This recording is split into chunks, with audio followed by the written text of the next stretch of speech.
ಇವತ್ತು ಸ್ಯಾಟರ್ಡೆ ಆಗಿರೋದ್ರಿಂದ ಮಕ್ಕಳಿಗೆ ಏನಾದರೂ ಒಂದು ಆಕ್ಟಿವಿಟಿ ಮಾಡಿಸೋಣ ಅಂದ್ಕೊಂಡು 5 ಟೀಮನ್ನು ರೆಡಿ ಮಾಡಿದ್ವಿ.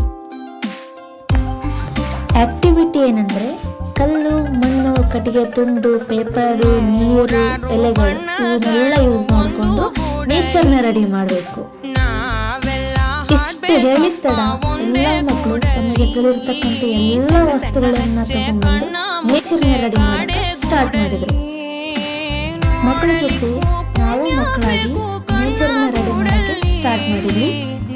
ಮಕ್ಕಳಲ್ಲಿ ಎಂಥ ಕ್ರಿಯೇಟಿವಿಟಿ ಮೈಂಡ್ ಐತಂದರೆ, ಮ್ಯಾಮ್ ಹಂಗೆ ಮಾಡೋಣ, ಮ್ಯಾಮ್ ಹಿಂಗೆ ಮಾಡೋಣ, ಮ್ಯಾಮ್ ಅದು ತೊಗೊಂಬರಮ್ಮ, ಮ್ಯಾಮ್ ಹಿಂಗೆ ಮಾಡೋಣ ಅಂತ ನಮಗೆ ಇನ್ನೂ ಸ್ವಲ್ಪ ಜೋಶ್ ಕೊಡ್ತಾ ಇದ್ರು.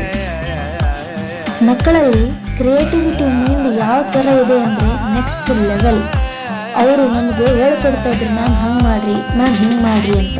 ಅವ್ರನ್ನ ನೋಡಿ ನಾವು ಇನ್ನೂ ಸ್ವಲ್ಪ ಜೋಶಿಂದ ನೀಟಾಗಿ ನೇಚರ್ನ ರೆಡಿ ಮಾಡೋಕ್ಕೆ ಸ್ಟಾರ್ಟ್ ಮಾಡಿದ್ವಿ.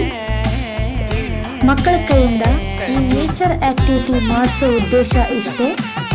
ಬರೀ ಫೋನು, ಟಿವಿ, ಮನೆ ಅನ್ನೋ ಮಕ್ಕಳು ನಿಸರ್ಗದಲ್ಲಿ ಬೆರಿಬೇಕು, ನಿಸರ್ಗದಲ್ಲಿ ಒಂದಾಗಬೇಕು, ನಿಸರ್ಗದ ಪರಿಚಯ ಅವರಿಗಾಗಬೇಕು, ಅವರು ಮಣ್ಣಿನ ಘಮ ಅನುಭವಿಸ್ಬೇಕು, ಮಣ್ಣಲ್ಲಿ ಆಟ ಆಡಿ ಮಣ್ಣಿನ ಸತ್ವ ತಿಳ್ಕೋಬೇಕು ಅನ್ನೋ ಉದ್ದೇಶ.